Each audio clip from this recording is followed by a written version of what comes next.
తండ్రి అయిన దేవుడు నిన్ను ఎంతో ప్రేమించాడు. నిన్ను ప్రేమించాడు కాబట్టి తన అద్వితీయ కుమారుడు, తన ఒక కుమారుని నీకు బహుమానంగా ఇచ్చాడు. నీకు బహుమానంగా ఇస్తాను, నువ్వు గిఫ్ట్ లాగా తీసుకున్నావు. కానీ తండ్రి నీ కొరకు చేసింది ఏంటంటే, నీవు ఇంకా పాపివై ఉండగానే ఆయన కుమారుని బలిపీఠం మీద పెట్టి, ఆ బలిపీఠం మీద సిలువ అంటే నీ కొరకు బలిచ్చాడు. మీరు ఇంకా పాపులై, ద్రోహులై, శపితమైన జనం కొరకు నా బిడ్డని, గుర్తు ఎరగని వారికి కూడా నా బిడ్డను బలిగా ఇస్తున్నా. That is what God the father has done for you. నువ్వు అంటున్నావు నాకు దేవుడు ఏం చేశాడని. ఇంకేం చేయాలి?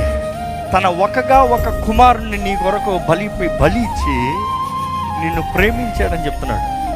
You see, this is love. ఎందుకంటే తండ్రిని నెగ్లెక్ట్ చేయొద్దు క్రిస్మస్లో. Do not neglect the father in Christmas. If God didn't love you, you will never have the savior. Remember that.